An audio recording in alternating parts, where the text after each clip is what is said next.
กำลังสิออกเดินทางออกไปเบิ่งห้วยจำปีเนาะ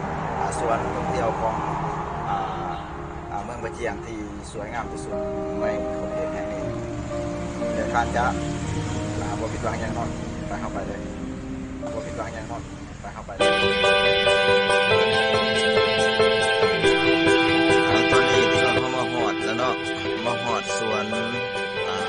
ท่องเที่ยวสวนห้วยจำปี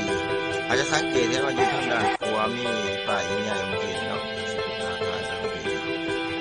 ที่ว่าเขามาหอดเดินระบาดเนาะเขามาหอดเดิน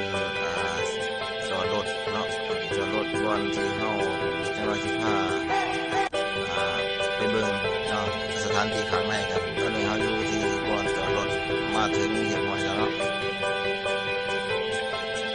เพราะฉะนั้นจะเข้าไปเนาะจะได้ข้าพเจ้าสุดท้ายให้ทานเบิ่งเห็นสิ่งหน่อยเลยเนาะ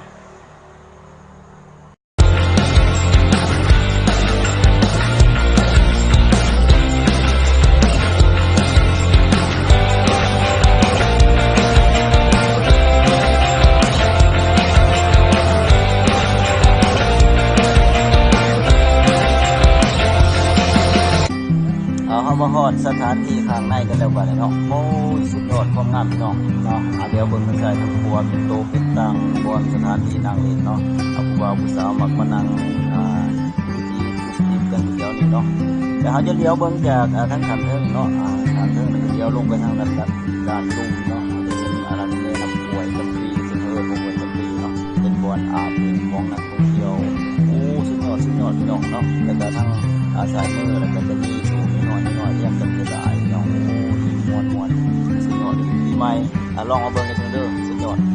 ส่วนจะมีอาหารแม่มีบอนดื่มหรือว่ามีบอนฟังเพลงแล้วก็มีบอนนั่งชมวิวโอ้สุดยอดอภัยบ่เคยมาเบิ่งกันเด้อแล้วก็มีทั้งเป็นตู้น้อยแล้วก็มีทั้งบอนระเบียงเนาะบอนเฮานั่งบอนชมวิวแล้วก็มีแล้วเขาเดี๋ยวลงไปทางลุ่มมันจะเป็นห้วยจำปีเนาะเป็นน้ำไหลเย็นๆใสๆที่ว่าเขาจะลงไปเล่นอยู่ทั้งลุ่มก็ได้เนาะถ้าลงไปเห็นบอกคือจะหน่อยบัวด้วยจะเป็นนักท่องเที่ยวที่ว่ามักลงไปอาบน้ำอยู่ทางลุ่มเนาะที่ว่าสุดยอดใครไปใครมาก็จะกินข้าวไปอาจจะน้อยเขาสีผ้าทั้งพี่น้องไปเบิ่งเนาะไปสั่งอาหารกินข้าวไปสั่งเบียร์เมื่อยซึ่งเมื่อยทายลายเป็นอะไรเงี้ยเนาะอยากกินข้าว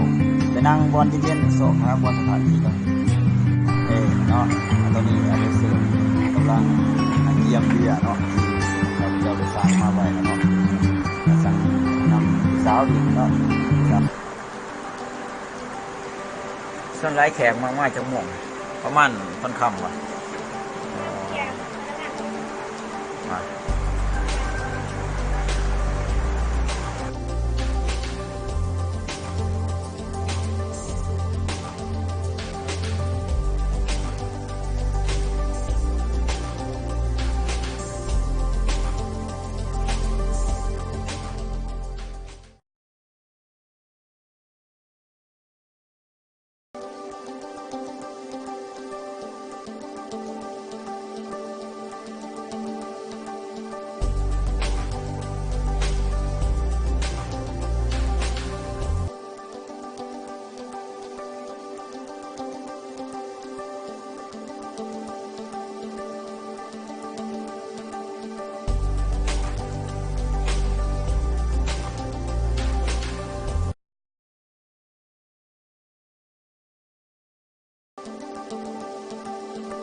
สำหรับคลิปนี้ก็สีขอโจ้เท่านี้ก่อนเนาะคลิปหน้าจังพอกันนะขอขอบใจที่เข้ามาเบิ่งทุกคนบ๊ายบาย